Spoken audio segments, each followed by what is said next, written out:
My name is Julie Spalding, which most of you know.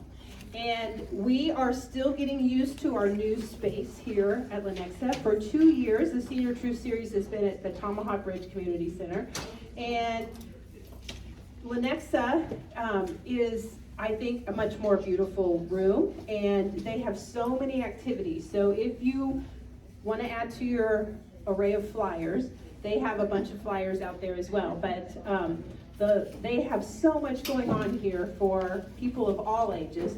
But they do have an active 55 and older group, and so check that out if you're looking for just something to do.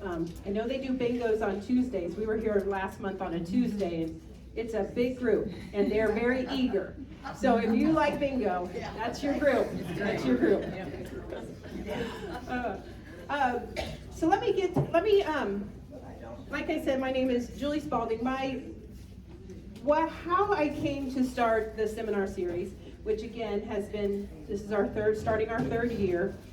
I help people like yourselves who are wanting to change or move from your kind of forever home that you want it to be your forever home, but you've decided maybe you want to move into a house that's maybe just one level, or maybe you want to move into a community where you can go have lunch with people and go to different activities, that kind of thing. So I sell real estate, but I also have a full array of services and providers that can help make that process easier for people. And some of those people, all of those people, are right here on kind of the outskirts of the room. For our seminar series, we call them education partners. And we can keep this free for you because the education partners are here. And what I love about this is that one of the things that I thought was difficult while I was out looking for resources for people is that you just don't always know who to trust, right? Like you get a flyer in the mail, you're like, oh, or they come to your door. So what's great about this group of people, and I hope you are out there meeting them and getting their information, is that I know that there's somebody that I can trust. There's somebody that has the same heart for working with people who are either downsizing or helping people organize, or maybe they're a community, or they have special services for older adults. And these are people who you can trust. And so that's another great aspect of this, is meeting those people as well. So welcome. I'm going to have each of the panelists introduce themselves. We kind of have two components of this panel. So we have Kirsten, who's here. She's a board member for the Parkinson's Association, and she's going to talk a little bit about that. We have a lot more slides than we usually do. And one of the key components that I've learned as far as for Parkinson's is exercise and being active, which you guys probably already knew. And so we have that component. Sarisa is the co-owner of the Parkinson's Exercise and Wellness Center, right? Okay. And then also we have Blake, who's an occupational therapist there, and so she's going to give us some tips on that way. And then, I know I don't mean to be bad, this might be the best part of the whole thing, but our two Dans, Dan and Dan, are here, and they are fighters. Is that the right word? Yes. Fighters. Okay, so they are living with this on a daily basis, and they're going to share their story as well. So we have a lot to get going. I will stop blabbing and let you go. Do you want to stand, or do you want to just sit there with your microphone, or how do you? I can sit here. Okay. Yep. Unless I think you guys that's want good. Me to stand. Nope. I think that's good. Look, okay. I'm gonna. Can I say really quick? Go to the website. We're gonna be also changing that a little bit up, but go there. That's a great place to register and learn about some of the new seminars. Here are our education partners. On the website, we have more information about them. So if you want to do that, do you want to stand? I'm so short. So you can see what it is. Shorter. Okay, let's do that. That's okay. I can. You good there? Yeah. Okay. We don't have to make that. Okay. Kind of. Here are our partners, okay. So, Kirsten, be careful. Find the desk. Is going to just talk a little bit about the Parkinson's Association. If you need literature, they're your people over here. Does that work for you? Can you hear me? Yeah. Okay. All right, so Julie, thank you for inviting us here to speak about the Parkinson's Foundation. Again, my name is Kirsten Brewer. Just want to put this out up front. I'm not a doctor. I'm not a medical professional. I am on the board of directors for the Parkinson's Foundation and have worked with them for years. I have a senior living background, worked in assisted living and memory care. And for the past 12 years, I actually own and publish the Seniors Blue Book, which is a free seniors resource guide. There's some over on the table there with all of the Parkinson's information. And if you haven't visited the table over there, there's so many resources. That's one thing really that's important to know about the Parkinson's Foundation is that here in Kansas City, in the heartland, there's so many resources that are available to you that people just don't know about. So please visit the table and take a look at those resources and make sure that you're utilizing everything that's available for you. So I guess the first thing to talk about is what is Parkinson's disease? We call it PD, so you'll hear me refer to it as PD. And what it is, it's a neurodegenerative disease. And what that means is that it affects your brain and it can get worse over time. So people with PD slowly lose cells in the brain that make a chemical called dopamine. We've all heard of dopamine, right? You think of it as it's something that puts you in a good mood, makes you happy. And yes, it does affect your mood and motivation, but it also affects movement. So that plays a big role in it. We do know that currently there's no cure for Parkinson's, but the symptoms can be treated. So that's good news, right? In addition to medicine, there are things like physical and occupational therapy, exercise, which is so important, eating well, and getting enough sleep, and that'll help your quality of life. So those are kind of, in a nutshell, some things to help with those things. So who gets Parkinson's disease? That's, you've heard so many different things. You've heard, it's people who have been farmers because of the chemicals and things like that. That was the thing when I was growing up that we heard mostly. But an estimated 1.1 million people in the States have Parkinson's disease, and really anyone can get it. It doesn't matter what your race is, your ethnicity, your gender. Men and women get Parkinson's. Although men are slightly more likely than women to get Parkinson's, about 1.5 times more likely. Most people over 60 when they're diagnosed are over 60 when they're diagnosed, and the average age of diagnosis is around 62 for diagnosis. And we will have some questions time for questions too, so write down your questions. Yeah, and I am kind of breezing through so that we can get through everybody, but definitely we'll be able to answer questions for you. So what causes Parkinson's disease? Scientists believe that PD is caused by a combination or interaction between genes, your environment, and other factors. So even though some genes have been found to increase the risk of PD, most people with PD don't have these genetic changes. So in a small number of people, up to 10%, PD is inherited, and more than one family member may have it. But in this case, their children may have a higher risk of getting PD, but it doesn't necessarily mean that they'll get it.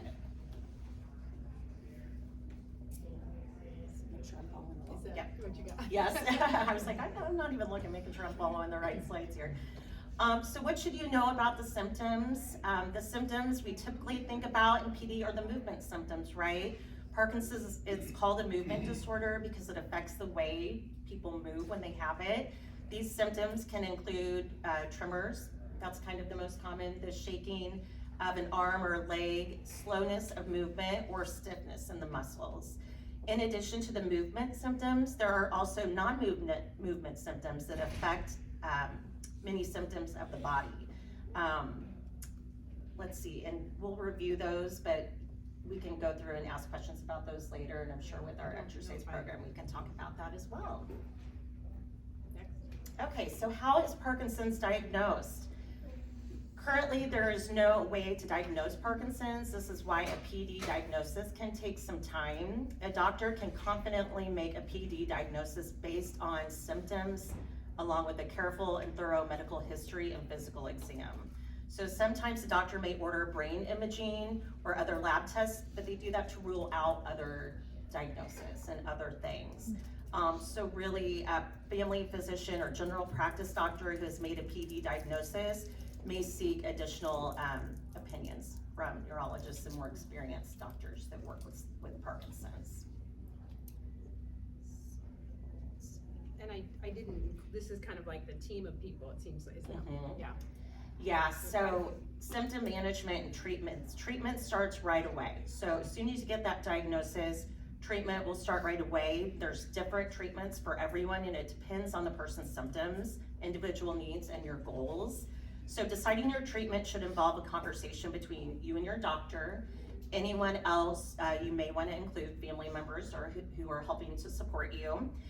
You'll talk about your symptoms, lifestyle, daily activities, and your specific needs. And this will help you determine what treatments are right for you.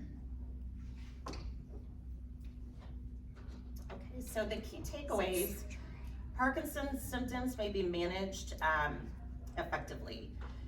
Parkinson's symptoms may vary from person to person, so it's important to see a neurologist or someone familiar, doctor familiar with Parkinson's, to make sure that the symptoms are treated as well as possible, whether they're movement or non-movement, and really tailoring each person's needs with a team of health professionals who can help manage the symptoms and help you along the way.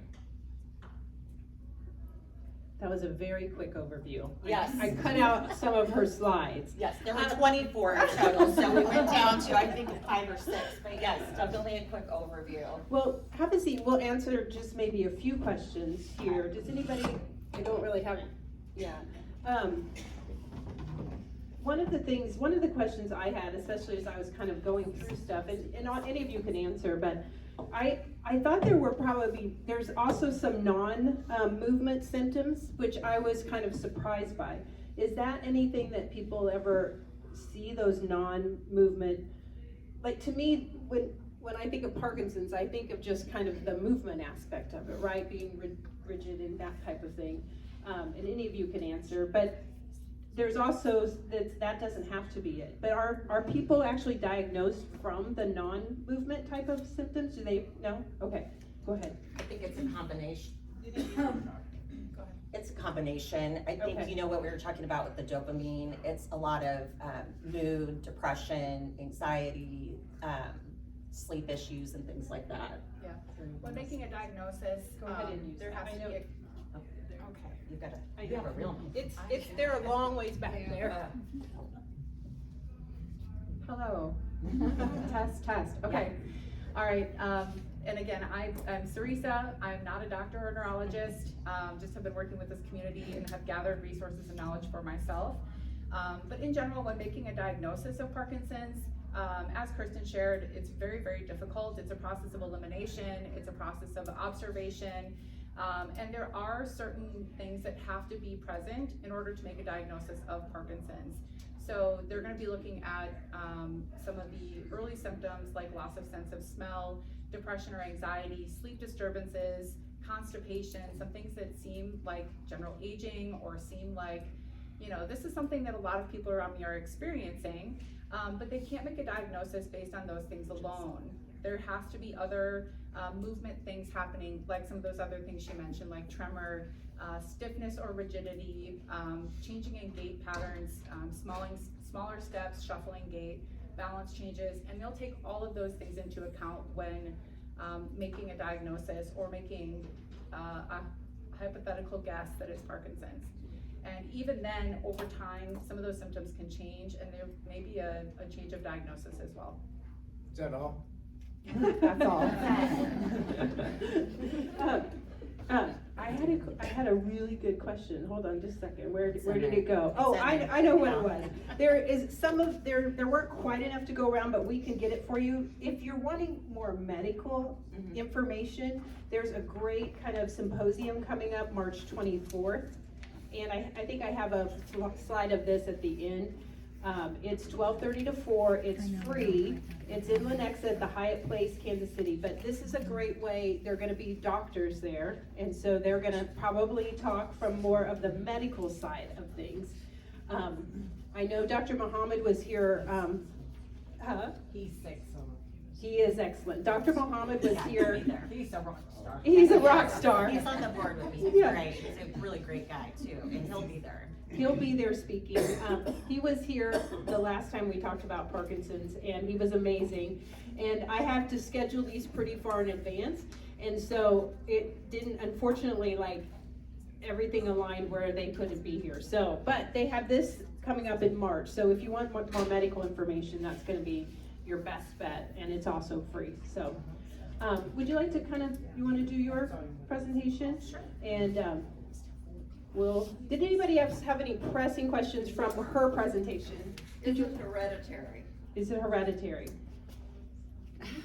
No, no, short answer is no. They said, you know, they think that there are some genes that may, oh shoot, I'm so sorry. Oh, I do, I'm sorry.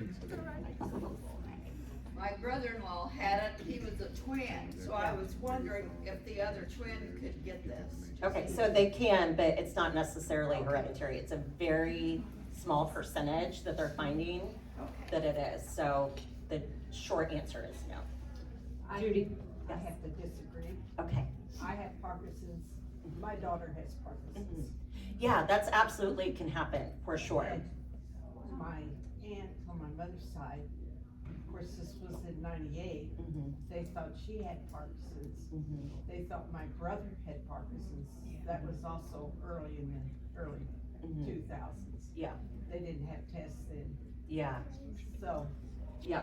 it's hard to say. Yeah, and they are doing a lot of research on this right now. There's a skin test where they take a little punch of your skin for people who do have family members who have Parkinson's disease, and maybe they have some early symptoms like loss of smell, to further look into the hereditary links that may exist.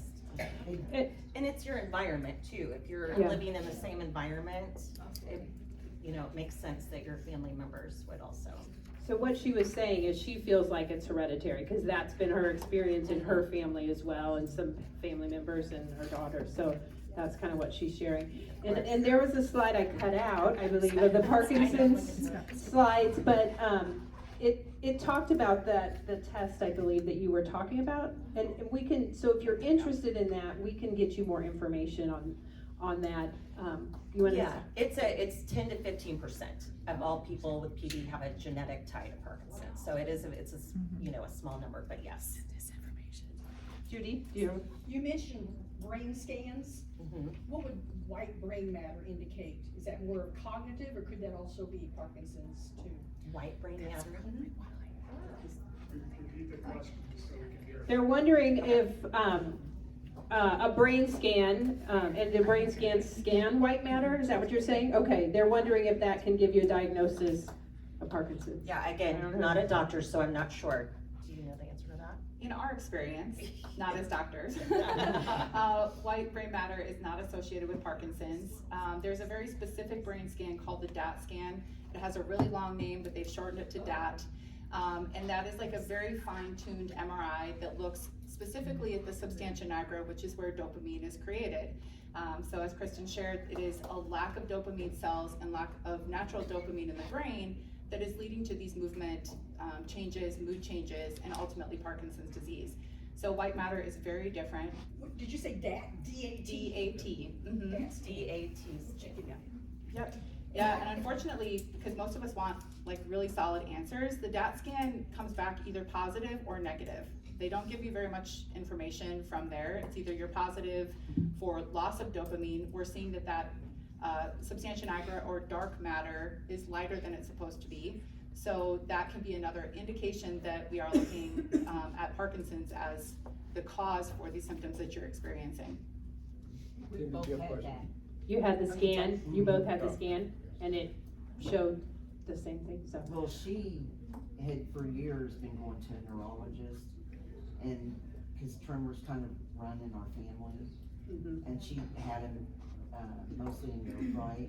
So they both did the test, they She- both I had, had it first. you had the scan first, Her and then. doctor, her Okay. doctor all along said it was just like resting tremors. Mm. And then- Essential tremors. Yeah, essential. And then when she told her neurologist that I had been diagnosed, then he did the DAT on her. Okay, so it is, from what I've heard, just today and other things I've kind of read, is it is difficult sometimes to diagnose. So, yeah, I'm glad you had her go. Okay, I'll let you kind of talk about your part and then we will answer some more questions. So in the meantime, make sure, just really quick before she gets started, write your name on this little piece of paper, pass it that way, and then Tracy will come and collect them and we'll do our drawing, but just while you're sitting there, listening. All right. Well, good to talk to you again. Again, I'm Sarisa Curry, president and co-founder of the Parkinson's Exercise and Wellness Center. We have a few people from our team here today. Blake is going to also be addressing some therapies when it comes to occupational therapy, speech therapy, how to utilize a social worker in this journey. And then our expert panel, the Dans. We also have some other fighters and fighter families in the room, so thank you guys for being here. We're very thankful for national level resources like the Parkinson's Foundation. They offer free resources when it comes to educating yourself about what is this thing that I have. A lot of times when you're meeting with your neurologist for the first time, there's not enough time in a day to give you all the information that you want right then and there. And it may be 6 months to a year before you see them again. So you're kind of left trying to figure out what in the world am I dealing with here? What do I do? What are my next steps? So from a national level, being able to get on that site, here today you can gather a great deal of resources. Educate yourself on what is Parkinson's disease, what does this look like from here forward. Those are just phenomenal resources to take advantage of. We step in on a community-based side. We have a standalone building. We are dedicated to the Parkinson's community. We provide education, exercise, socialization, camaraderie, support as part of our mission. And we're there for you 6 days a week. So you have the opportunity as a person with Parkinson's or a care partner to come into our facility. Louder? Yeah. Oh, There you go. I have arrived officially. Start over. Yeah. From the beginning. I will take an opportunity to say our mission as it is written. So our mission is to provide exercise for a stronger body, education and resources for a stronger mind, camaraderie and support for a stronger spirit for those living with Parkinson's and their loved ones. We celebrate 10 years this year. Our program has changed dramatically as we have learned more about Parkinson's and the needs of this community. We celebrate 10 years this year, which is really exciting. Our program, a big part of our program is exercise.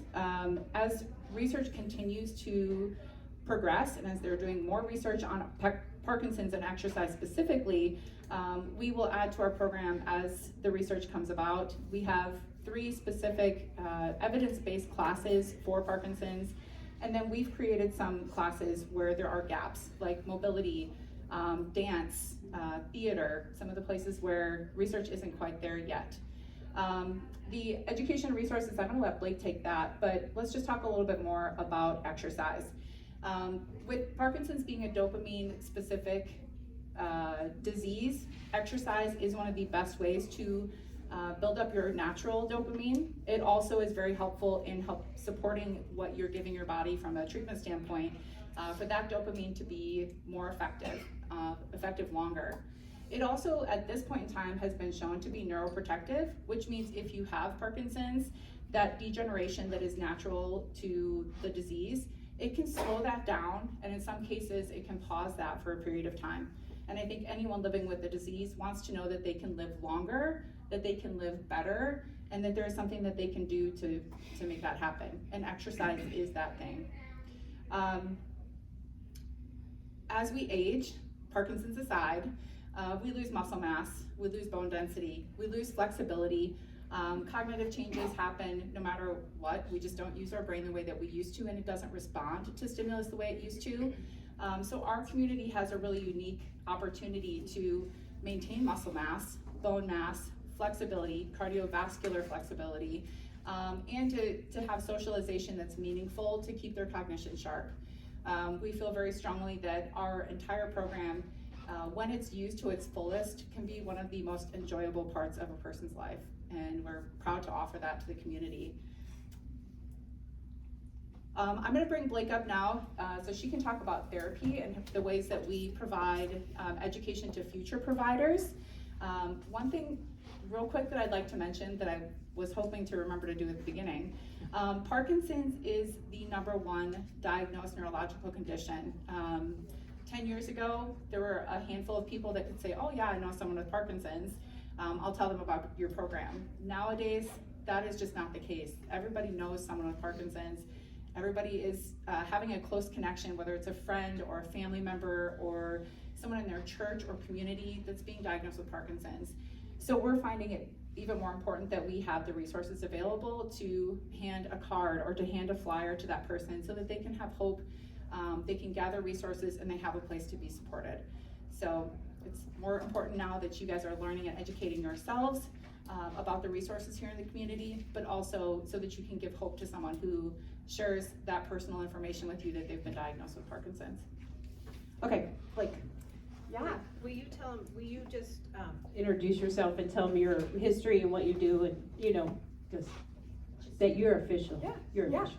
Yes, I am officially official. Hi everyone, my name is Blake. I'm an occupational therapist, so I work primarily with people with neurodegenerative conditions, one of those being at the Parkinson's Exercise and Wellness Center, and I am a clinical instructor at KU Med Center. So I'm going to talk about different therapeutic interventions today, both what we do at the PEWC with some OT and speech therapy things, but also just in general what those different therapies can provide, because after you're diagnosed with Parkinson's disease, your neurologist, we've kind of mentioned this, your neurologist is going to say you need to exercise. That's going to be one of the number one things you're going to hear, but there's also a lot of other both motor and non-motor symptoms, which we've also talked about, that can be impacted, and there are a lot of resources out there that can help you kind of manage those things. So the first thing I'll talk about is speech therapy.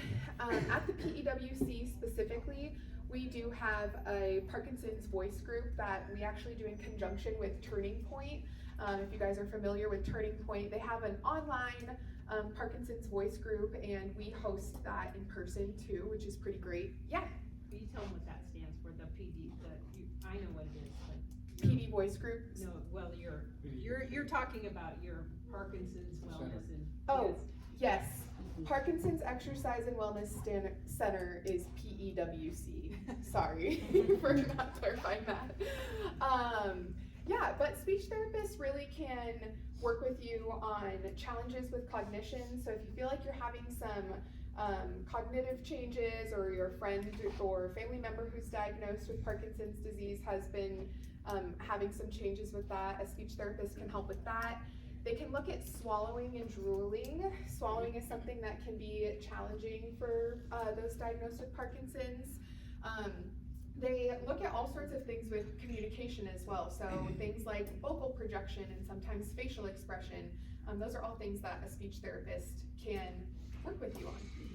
How do you go to the next slide for me? Thank you. Physical therapists, these are going to be people who are going to really mostly focus on balance and gait, which gait is just how you walk. So a lot of times Parkinson's disease, we might see that kind of shuffling gait. We might find ourselves catching our toe or tripping a little bit more often. When we're standing in general, we might see this kind of just loss of balance backwards that happens quite a bit.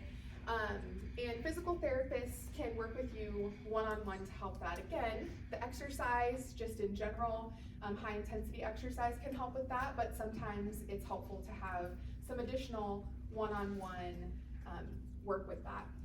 And then occupational therapy, I could talk for the entire time about, but I won't do that to you guys.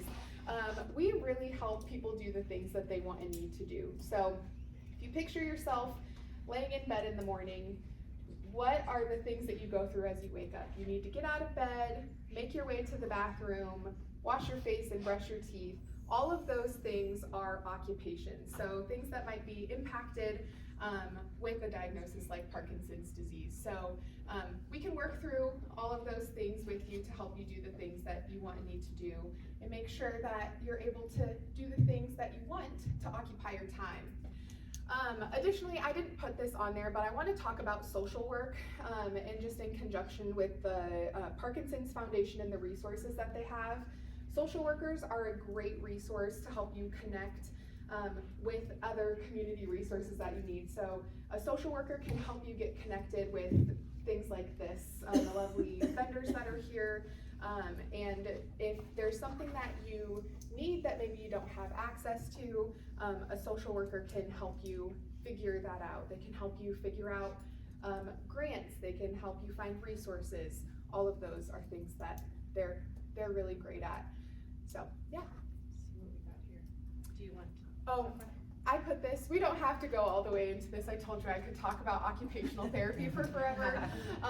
But yeah, some common things that we do include things like energy conservation or modifying activities to fit your own needs. So you can do that with tools. Some common tools that you might see are up there. For example, weighted silverware can help if you experience tremors a lot, can kind of help to control those tremors as you're eating, make it easier to eat. That's just one example of something that OT can help you do. So, Okay. yeah. All right. Yeah. We want to talk about that. We want to talk about. Yeah. I think it's turned off. Test. Okay. All right. Well, I heard you came from a long ways away, right, Esther? Cleveland, Cyrus. Yeah. Not that far, but yeah. Yeah. So Yeah, one of- Missouri. We love you. So a big challenge, to go back and talk about social work, sometimes when you're in a hospital setting or trying to achieve a proper diagnosis, it can be really hard to get in front of the right medical professionals. So a social worker can also pick up your case and help move you through the medical process of achieving the proper diagnosis, the proper care, access to therapy, the proper medications, and so on. So there's a great deal that a social worker can do for you from a community resource as well as a medical resource. However, there are some places in Kansas and Missouri that lack resources, whether that's a full or like a neurologist in your area or a neurologist within 50 miles of you. There are places that have a gap in care when it comes to neurological care. We want to make sure as much as we can that we provide a resource, it's a small resource, but it's something that is free, is easily accessed, is something that's progressive, so as you get stronger, as you get used to the exercises, you can move up to another level of challenge. So we created YouTube videos of one of the evidence-based exercise formats called Power Moves, Parkinson's Wellness Recovery. We created the videos to be given for free. If you use your phone right now and hold it up and see that big QR code up there, it'll take you to our YouTube page. There are 12 videos on there that are based by your skill. So there's seated exercises, there's beginner, standing, and then more advanced or intermediate classes. They're 45 minutes in length. There's no equipment needed. And if you have Parkinson's, it is something that, and you lack resources, or you're not able to get into a class of some sort, you can use these as a form of exercise right where you are right now, starting today, if you wanted to. So that's something that we feel strongly that everyone needs to have access to exercise, even if the resources around them aren't able to do that. Absolutely. And another little plug for occupational therapy. We have some students who have created some really great informational videos on different topics. When we have speakers come in, we try and post those on our YouTube as well. One of our capstone students just created a nice video on getting up from a fall. So, not that if you have a fall, you're gonna maybe pull that YouTube video up and watch it, but maybe it's something you could watch now and just kind of think through what that would look like for you if you did have a fall. So, yeah. Okay. Do you want to? Yeah, what questions? Yeah, that's fine, yeah. Do you guys have questions from this point? Or you just repeat? Anybody? Yes. You're Esther? talking about environment, I'm just curious what you're covering. You said something about Parkinson, it's their environment. She's asking about our environment and how that affects Parkinson's. Yeah, that piece of it is if you're around, sorry. Environment. I feel like I talked about it. So it's talking about your environment. So if you're around certain chemicals for a long period of time, that's kind of the main point of that. Yeah, right. Yeah. Do you have anything to add to that? No. I could Yeah. talk forever. Exposure. So environment is things that you're exposed to, and that can be the chemicals, obviously. You know, we automatically go to farming because there are certain chemicals out there that are for sure on the list of things that cause Parkinson's. Agent Orange, CTE, Roundup, and some of the other things that we are familiar with because they've made national attention when it comes to lawsuits and bans and changes and those types of things. There's many other things, industrial paints, industrial chemicals that you might be involved in. Yeah. Yep, even well water, they say that if you have well water or grew up with well water, your exposure risk is higher than someone who did not. And these things are really, because there is so much time, energy, and money being focused on Parkinson's, they're starting to have more realizations of all of the different things that we have been exposed to. You guys have been exposed to longer, so you know your risk over time, which is why as you get older, your risk of developing Parkinson's is greater. You've just had more time to soak up some of these environmental toxins and pollutants, and the brain becomes overwhelmed and develops a disease. Can I ask you, what about natural gas or being near electric wires? If natural gas is near your house, like they have a facility and you can smell it sometimes, can you answer that, please? Maybe repeat it, I don't know. She's asking about if natural gas or electrical lines could possibly, you know, be something that affects that, and it might be something. Yeah, I think out of our scope. It's, yeah, definitely. I haven't heard specifically, or I'm not aware specifically. I'm sure it doesn't help. So when you're dealing with, you know, those things that change our cellular makeup, you know, and there's a lot of evidence that things that are inhaled, because it is the closest point to your brain, in that nose, that those things are even more toxic than things that are maybe put on your skin or ingested. So one of the things I want to say, since I've been kind of looking at Parkinson's things and reading it, you know how Google can read your mind and knows exactly what you're doing. So, and Facebook and Instagram. So I keep getting all of these posts on Instagram now and on Facebook and all these people who are talking about Parkinson's. And I just wanted you guys to maybe, I don't know exactly what to believe, and I think that, I guess I just want to put a word of caution out there that there is a lot of information out there. I don't know how much of it is always completely accurate, but once you start searching stuff, you know, you just get bombarded with everything and ads and all that kind of stuff. So I guess be cautious of what you're reading and what's the source. Is this just somebody, you know, who read another article and regurgitated the information? But that's one of the first things my doctor said, don't go on the internet. Kim said that one of the first things, that her doctor said after her diagnosis is don't go on the internet.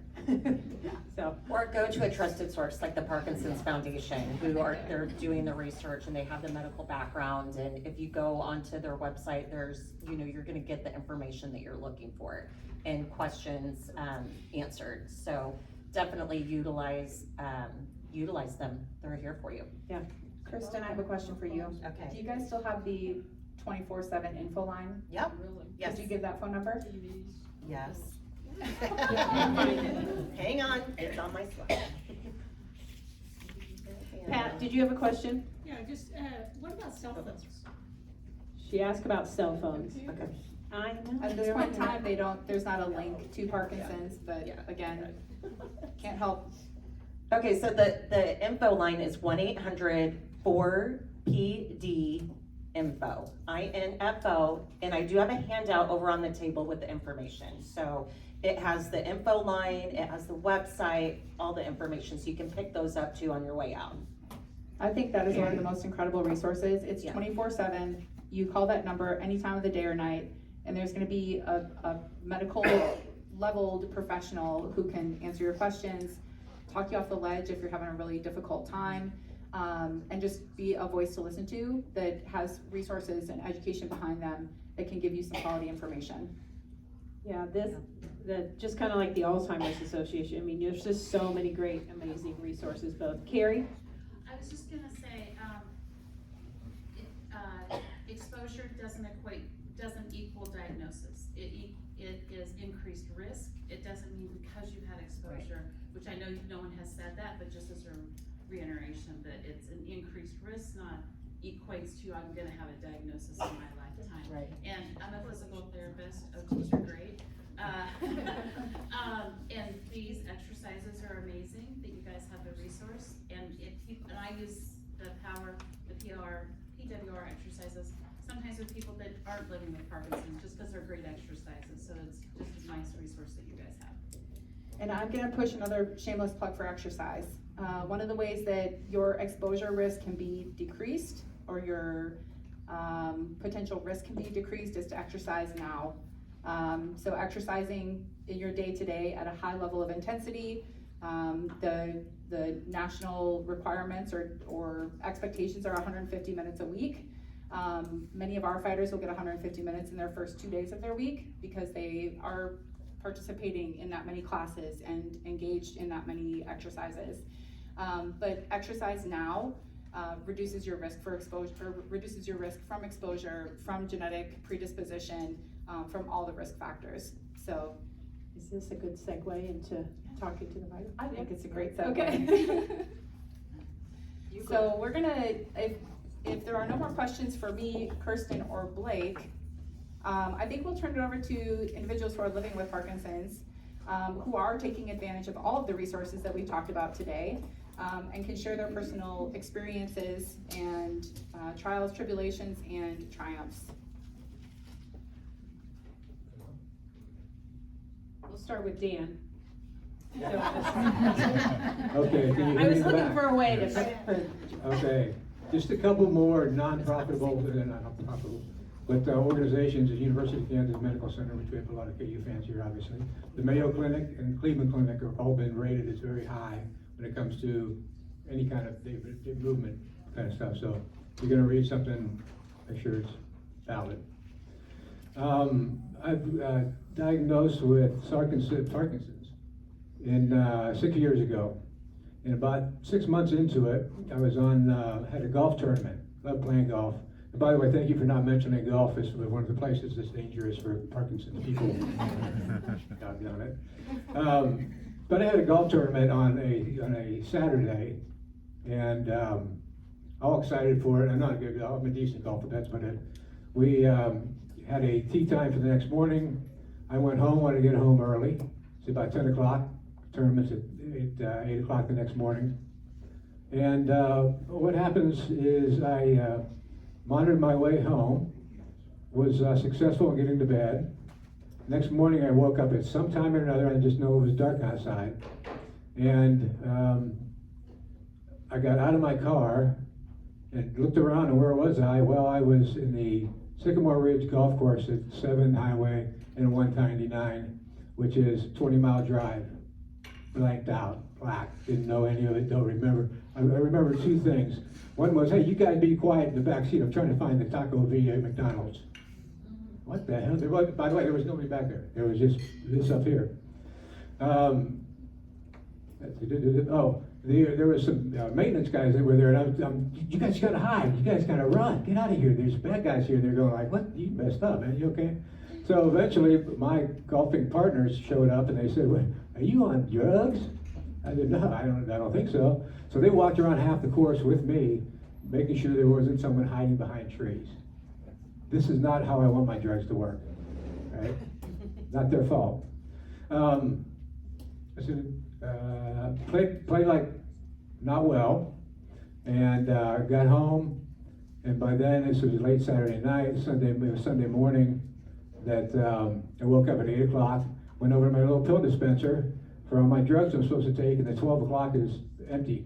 It's already been consumed. Monday, Tuesday, Wednesday, 4 days in a row, basically ODing on some of our drugs. Completely out of whack with what it was supposed to be. But I wasn't trying to kill myself. I had nothing to do with that. I'm too chicken to do that. I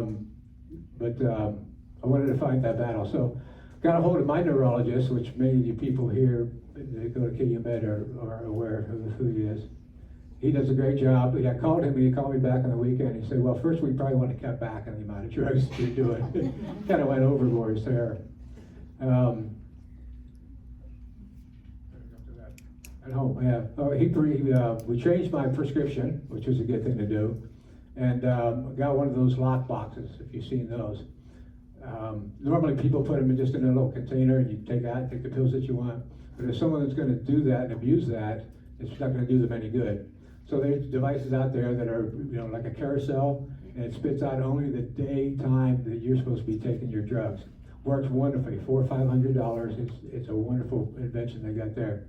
So I have my son fill up that carousel every day, and because we don't want me doing it because I don't know what the key and the combination is. Fortunately, that was the only time I had something like that happen. What it drove home to me was pay attention to what you're doing with your medication. And somewhere between 70 and 75 people that are on prescriptions don't take the prescriptions like they're supposed to take the prescriptions. That's not just for Parkinson's, it's for everything, nationwide anyway. So everything became a happy day. I finished like in last place, so that was, my due. So what can I answer for you? Are you saying your symptoms were because you were taking your medication incorrectly? Yes. I took 4 days, somewhere over that 7-hour period in the morning. And were the medications for Parkinson's? Yeah, absolutely, yes. How long have you been at the PwC? I have been at PwC 5.5 years. And so it's about half year before I went from diagnosis on, because I could save the world myself, and the gym. When I found the gym, I'd gotten to a couple of smaller ones, but when I found the gym, it was like, holy Moses. That is my angel from heaven. Oh, you guys got it in unison when she goes back. I saw it was on the other shoulder. There you go. Anybody? What was your symptoms before you got That's diagnosed? a good question. That's a good one. We had Thanksgiving dinner over my sister's house. There's like 30 people over there. And my son's sitting across the table, and my brother-in-law is next to him. And my brother-in-law, who's a social worker, says, when did you get that tremor? Well, first, what's a tremor? He explained it to me. And he said, yeah, your little finger in your right hand. So I looked down, and it's not moving. It's not doing anything. It's fine and dandy. Next thing you know, my brother-in-law says, hey, it's doing it. It stopped again. So my son, I got to be happy. He's pretty smart enough to realize, just get his phone out. And he said, we got you, Dad. And there was me figuring it away. So he suggested, based on that I go see a neurologist, followed by a second opinion on that neurologist. I had my first neurologist was a wonderful lady. She said, I want you to go see a second because this isn't my forte. And it didn't take the doctor very long. They can diagnose pretty doggone quick. They may need to deviate just a little bit based upon that stuff. But it all comes down to, you've probably seen some films of people walking that are off, meaning their medications are not working. It gives you a great idea that the person has Parkinson's or something Parkinson's-like. So, any more? This is Dan. Judy? I think my husband's at the early stages of Parkinson's. He hasn't been diagnosed. He's got a lot of symptoms that I think are Parkinson's. And I'm not really triggering so much, but the walking like he's 120 years old, he can't write anymore, real tiny, and can't be on the lines, and he no motivation to do anything. I mean, are those symptoms of Parkinson's also? That's what I thought. Yeah, So- you don't need to have that but most people, more high So percentage. just a second, Dan. So she said she feels like her husband is having some beginning signs of Parkinson's, like not so much tremors, but like he's writing really small, not on the lines, not kind of lack of motivation. No motivation. There's no motivation actually, lower than lack. I got the support page over there. Yeah. So go ahead, Dan. I'm sorry. Didn't mean to- I'm just gonna, a couple of other people joined in there. That your tremor, it's a good indication, but if there's no tremor, that doesn't count when you add 7 different things that are prescription or possible to go with Parkinson's. So one of the things that maybe we can talk about, and maybe you're gonna talk about this, Dan, is you said it's difficult to get a diagnosis. So let's say Judy's kind of thinking this, or I'm thinking of someone that I know, where do we start? What do people start to work on getting a diagnosis? Like, what do you do first, right? Like, I don't know. Yeah, so Dan mentioned, he went to a neurologist, and the neurologist kind of said, hey, I think maybe you need to get a second opinion. And then he went to a different neurologist that's called a movement disorder specialist.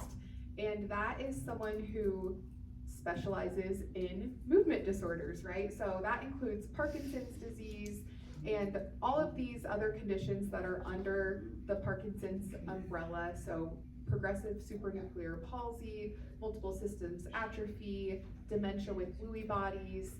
There's more. I won't keep saying big words to you guys. But it is very challenging to get in with a movement disorder specialist. And here, everywhere, but here in Kansas City, right now, wait times can be between 6 and 8 months. So we really recommend that if you're even a little curious, go ahead and call and make an appointment. And in the meantime, get connected with these community resources. So shameless plug for the Parkinson's Exercise and Wellness Center. Come in and see us. You can work out with us. You can chat with us. Look at another shameless plug for the Parkinson's Foundation. Look at the resources that they have online. You can always talk with your primary care provider, or if you can get into I don't want to say a regular neurologist, but a general neurologist. Can a more general neurologist refer you? Does that help you get in faster? No. Not usually. Okay. At least in most. I've not heard of that providing any more Oompa. It's a long wait. There's a shortage of movement disorder specialists in the US. So, but a general neurologist can diagnose you with Parkinson's disease, but a lot of them, like in Dan's example, will say, I think this is what it is. You need to follow up with a movement disorder specialist after this. So one of our kind of themes for the Senior Truth series is always being proactive and trying to think ahead, and that's what we're always trying to promote and encourage people to do. So here you go. Here's just one more example where you have to think ahead of time. So yeah.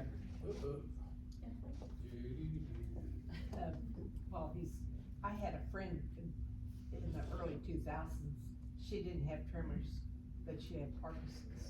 So she was saying she has a friend who did not have the tremors, but she did end up having Parkinson's, or was diagnosed as Parkinson's, or stiffness. And muscles. Yeah. Okay. And A little quiz here. What is the most important part of what Parkinson's brings to the table at the PEWC? That exercise? What's That's what I was looking for. What is it? It's hope, community, friends. Okay. You got people that are in the same boat as you're in. Yeah. And there's nothing better than having a compadre for that. Let's hear from your other compadre. Which Dan? Dan 3. I'm Dan 3. You're Dan 3. Okay. We're missing 2 or 1. Which one's not here? We're missing one. Dan 1. What are the odds that they can have 3 Dans be their spokespeople? So. Okay, I'll just say this that way. If you can do one thing to stop what's going on with Parkinson's, stop naming your kids Dan. All right, everybody write that down. Yeah. No more Dans. My name is Dan Kirby.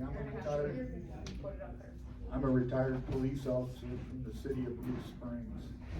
I spent 39 years there as an officer. After high school, I did a stint in the military and then worked a couple of years on a heavy equipment construction crew. And I want to warn you, I'm not a public speaker. Looking at you folks, I would rather be jumping out of airplanes again, laying pipe in deep construction ditches, facing armed suspects, working undercover again in bars and crack houses throughout the metro area. That doesn't say much about our group. I'm I worried, know. Dan. You guys look really It kind. tells Yes, you, thank you. it tells you why I almost won public speaking in college. But as a police officer, I was assigned as a detective to a narcotics unit in the county. In the 90s, we processed methamphetamine labs, and we were woefully untrained and unequipped to do so. And in doing that, we were exposed to chemicals almost on a daily basis. We also processed marijuana grows, and surprisingly, the marijuana grows were as dangerous as the methamphetamine labs. About 4 years before I retired in 2021, I was with a group that processed a hydroponic marijuana grow in Grandview, and we all got soaked with super fertilized liquid from the marijuana grow. About 3 days later, I developed a muscle twitch in my left shoulder, and I blew it off thinking it'll go away, and it did.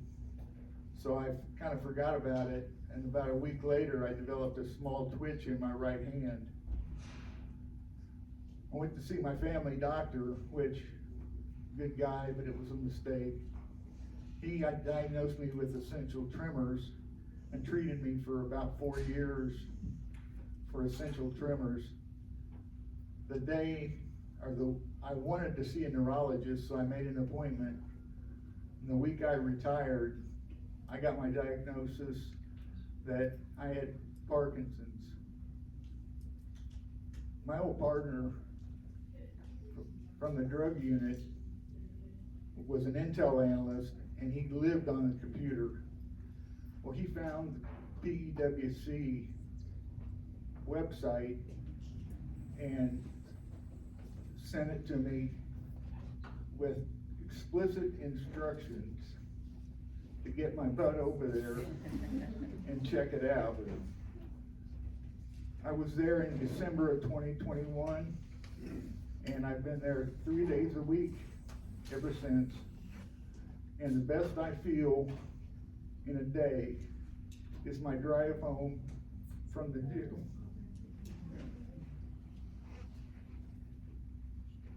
That's great. That's awesome. So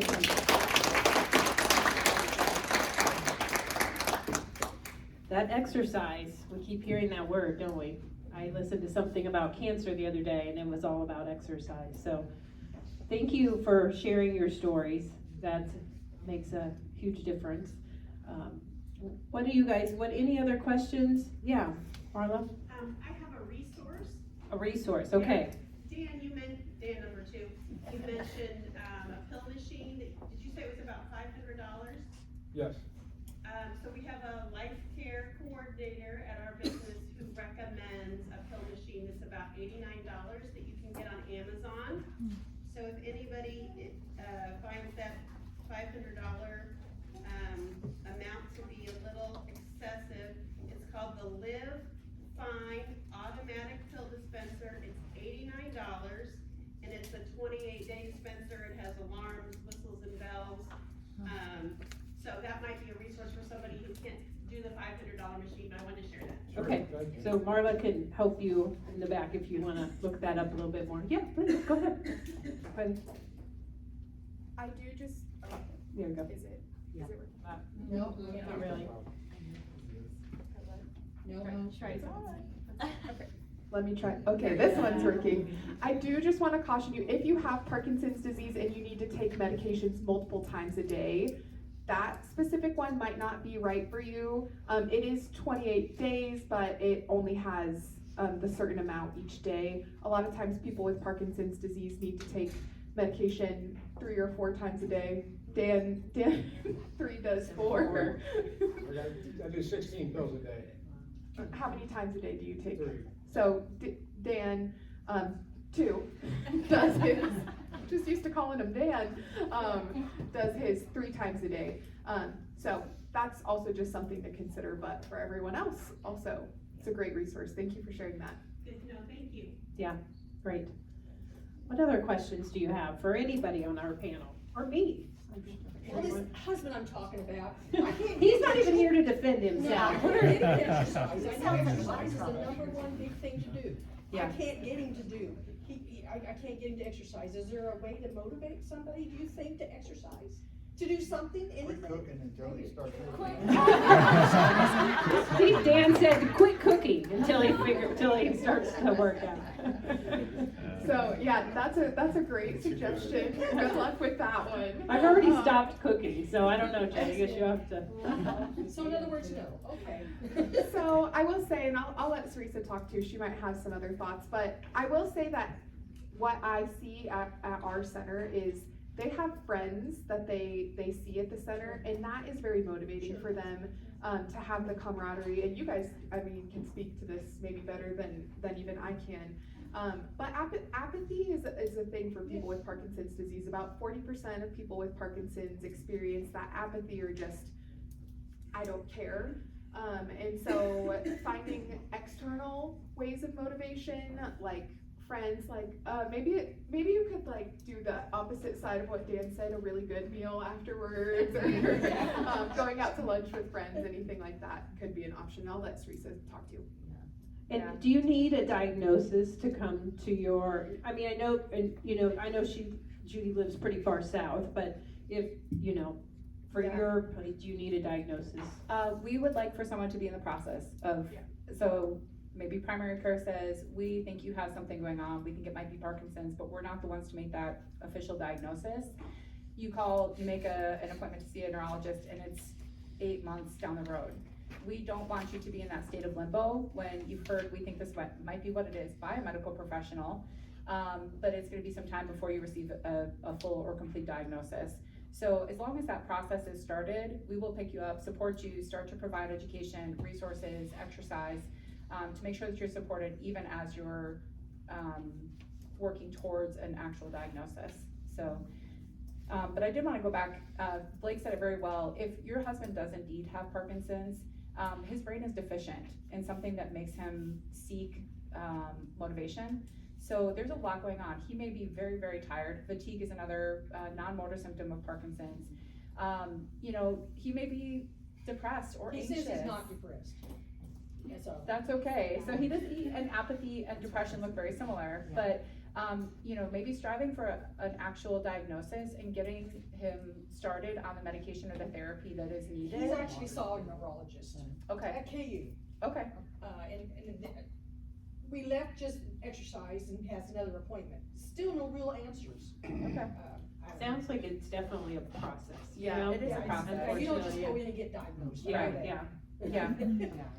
And then I think we've heard it time and time again, a lot of times with Parkinson's, because fatigue, muscle stiffness, soreness, pain, it can be really counterintuitive to think that exercise will help you feel better. Yeah. It can be like an overwhelming thought to think, His how back hurts. His am back I hurts, gonna his be leg able to hurts. I said, because you overcome? don't do anything. Right. Motion is lotion. You can adopt that as a takeaway today. Motion is lotion. In our center, our motto is if it doesn't challenge you, it doesn't change you. So if you go through your entire day without a physical, mental, or emotional challenge, you're moving in the wrong direction. So find ways to challenge yourself. That's now presently. And then most people say, like, energy creates energy. And when you give energy out, your body is like, oh, okay, I've got room for more. So we find that all the time. That sounds good. Jay, do you want to collect the pieces of paper while we're finishing up here? Get Tracy out. Yeah. Both of you, go ahead. I have a question. On one of the slides, I thought it referenced surgery as one of the part of the treatment. What type of surgery do they do for Parkinson's? Okay, so I keep turning my microphone off. I'll leave it on. So a couple surgical interventions for Parkinson's.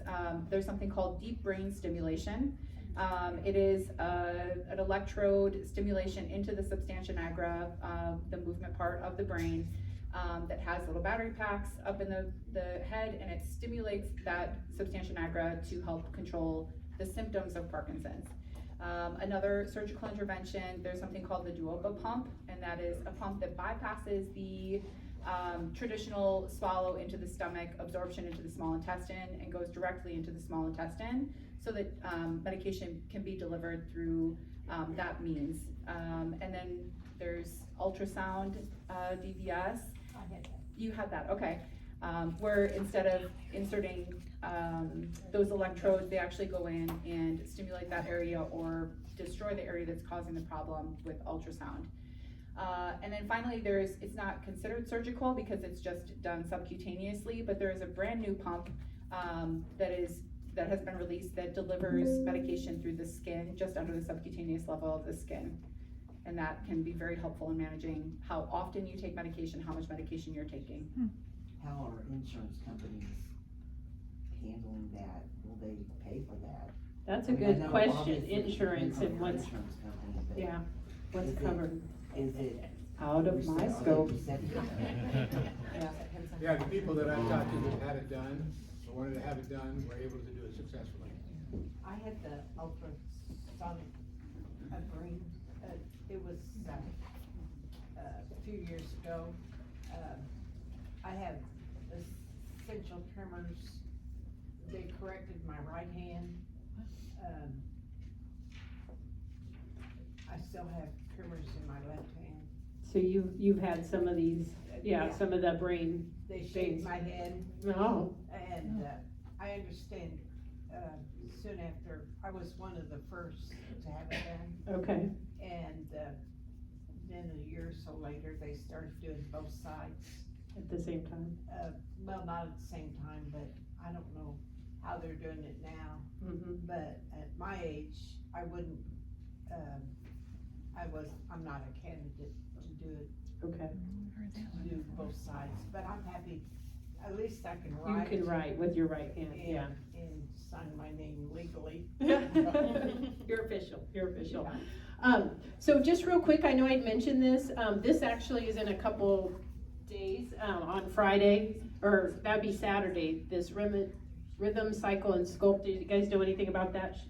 I think that's at a different place, similar to what you guys did, I don't know. What's that? The top one up there that was on there. Oh, that's an event that they're having. Oh, that's the place, it's called Rhythm, Cycle, and Sculpt. Yeah, And let me look at Shawnee. the flyers, see where it's at. And then this is the event that's next month where Dr. Mohammed and a couple other doctors will be at. This is their big event in April. And then their website is a wealth of information with resources and activities that they're having and all types of things as well. So you can look at that as well. Yeah, we have a couple events coming up, and we do have a flyer over there if you'd like to take it. We do quarterly wellness events where we bring in resources very similar to this, have a little bit of a focus on certain parts of life. So Q1 Live Well is, The Q1 Live Well is, what is it? Movement Matters. Sorry, I had a brain fart for a second there. Movement Matters. So we're bringing in all sorts of resources centered around movement. So we have some physical therapy clinics, some other hospital style resources. We have a transportation resource coming in. So things that help you with home and community mobility. And we are going to have Erica DeMark come and speak. She's a physical therapist. She's really lovely, and she's going to be talking about some new technologies that are available for people with Parkinson's. Okay. Where are you located? that's Saturday, the 14th, March 14th. Where are you located? Oh, hi. We are at 95th and Mission in Ranch Mart Shopping Center. We're on the north side, and we're on the far west end, just behind O'Neill's. The restaurant back in. Yep, that is, do not look at that map, that's Just- old. I was just gonna say, that's Yeah. what, I can't figure out, okay. Psych, got that one. Okay, if you're familiar, yes, yeah, familiar with O'Neill's restaurant, we're behind where Story Boutique, the Casey Hospice Boutique used to be. Yes. Okay, We have another question, we got that? real quick. Yeah, it's Van too. So you said you didn't notice the tremor the first time. Someone had to say it to you. Have you developed any new ones, and did you notice them, or did someone else draw to your attention? My brother-in-law, my son, and the doctor all diagnosed me as having something with the tremors. Obviously, my son doesn't have an idea. But I never, to this day, we sit there doing it, and I don't even notice it myself, until someone tells me.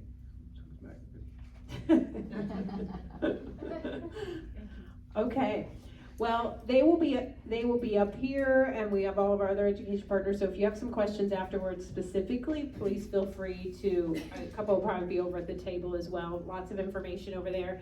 The next two seminars, from now on, it's going to be on Thursdays, it's going to be here, and next month on the 26th, they'll pretty much be the last Thursday, the fourth Thursday of the month, be emergency prep and home safety. We have some great panelists for that, someone from the police department, someone from the EMTs, and we also have some occupational therapists that'll talk about how to be safe at home.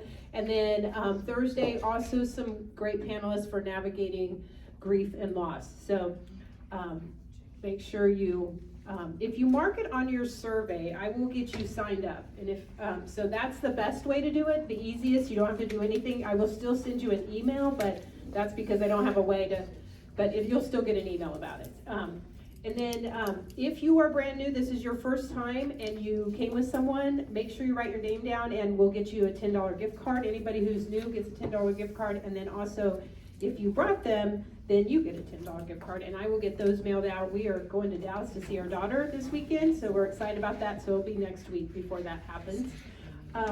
We have also every month a gift basket from one of the wonderful education partners. So this month it's from the Alzheimer's Association.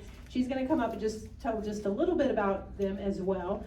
And then we're going to draw for the gift basket. So you have all these here? This is everybody turned in? Yeah. Oh, okay. I guess on this yellow side. Careful, these ladies win a lot, so I maybe move it down from them. I don't know if it's an energy thing, I'm not sure. But what do you think? If you won, you can't win again. No, that's right. Thank you. What a great session. Thank you, everyone, for sharing your stories. My family is personally touched by Parkinson's, so I really appreciate all that you have shared today. I also want to just add that we are the Alzheimer's Association, but our vision is a world without Alzheimer's and all other dementia. And so we support anyone who is experiencing dementia. So please know that we are the Alzheimer's Association, but we're here for everyone.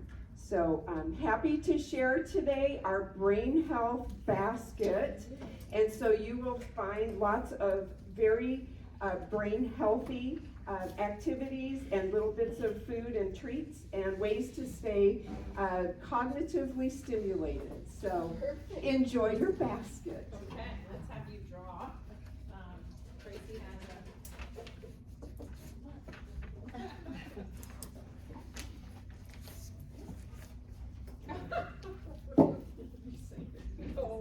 Judith McGonigal. You would take another one. Draw another. Okay. She wants you to. It's okay. I need to rub. Yeah, she is lucky. Jan.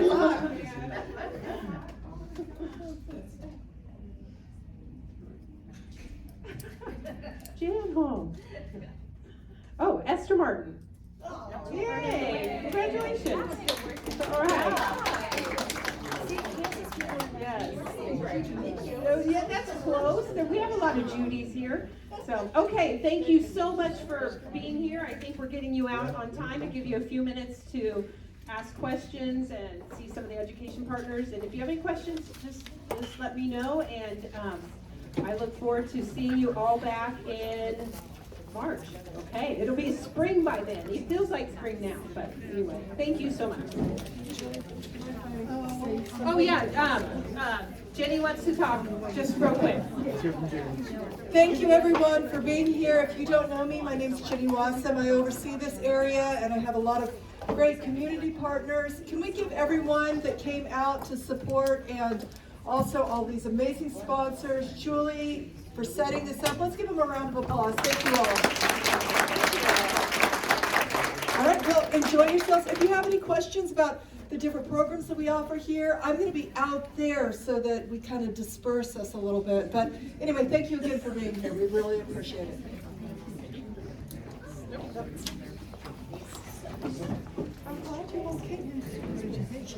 It was really good. Well, we have somebody kind of close really going through this, so it's really helpful. So, just to kind of see what's going on, but actually they have, they're going into an appointment with